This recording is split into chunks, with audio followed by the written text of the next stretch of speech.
The Immovable Race 2. World War III Chapter Title. Control. Master. It's so cold. Ha. Is not the world colder? You must warm yourself. You must raise your inner vibrations. You must light a match. And you must allow that flame to grow within you, until you become saturated internally with light. I still don't understand why I'm here. What does this mountain have to do with our struggle? Do you not understand that life is but a series of mountains and valleys, and often it is at your peak of consciousness that you are in the midst of such chaos and unpredictability?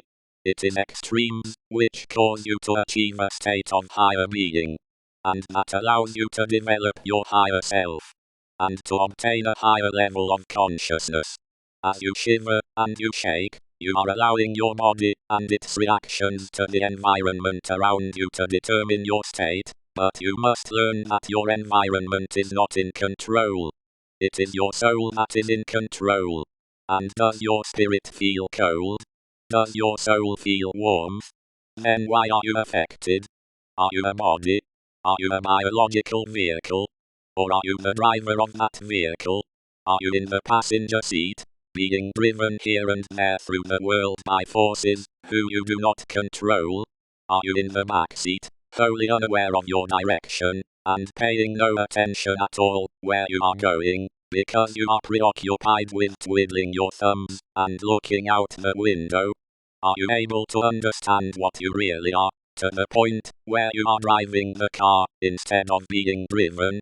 And do you understand that it is the driver that does not have anxiety? Why, Master? Because it is the driver who is in control. Have you heard of the backseat drivers? Those that complain about the direction or the driving abilities of the driver. Is not the passenger often full of anxiety, often trying to grasp a hold of things around them, in order to find comfort and stability? And do they often not grasp at things that are irrelevant? Do they not often fear a reality that rarely comes? For it is the driver who finds peace, because they are in control of their own destiny. It is up to you to decide whether you will be the passenger, or whether you will be the driver of your vehicle, determining your own direction, your own fate, your physical, metaphysical, and spiritual destiny. That is for you to decide, and for you alone. And since your spirit can feel no cold, I have little remorse for you. You must learn to control your bodily functions, because it is your body that will get you into trouble. It is your vehicle that will drag you down into the abyss. If you were to go off a cliff in your vehicle, and you were to fall into a river or a lake, would not the pressure around you, condensing the outside of your vehicle, would it not prevent you from escaping and opening the door? Would it not drag you down to the bottom of the lake? Would it not cause you, more than likely, to decease? For many have experienced this fate. I still cannot fathom how you walk barefoot, and you have, and wear but rags. And yet I am covered, but I am still so cold. Have you ever stopped to think that maybe you are cold, because you say that you are cold? You should be careful with your words, because your words are more real than the cold that forces you to shake and shiver. You must realize that you have power over all elements. The elements will bow to you, but do not underestimate them. It is the elements that are full of intelligence, and they will only respect the higher. If they sense that you are weak, if they sense you are not commanding, or in control, then the elements will rule over you, as they rule over you now as you shake and you shiver.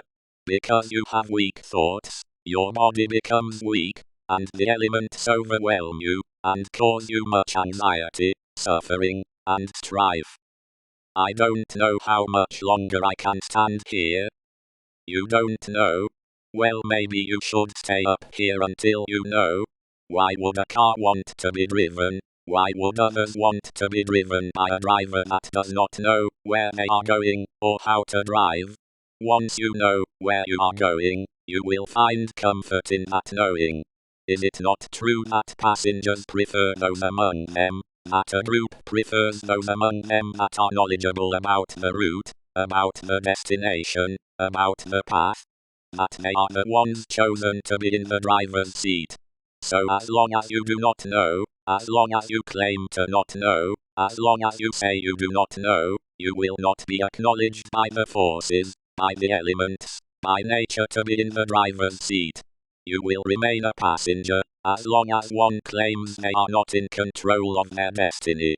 I shall leave you here until you discover who you truly are. Goodbye.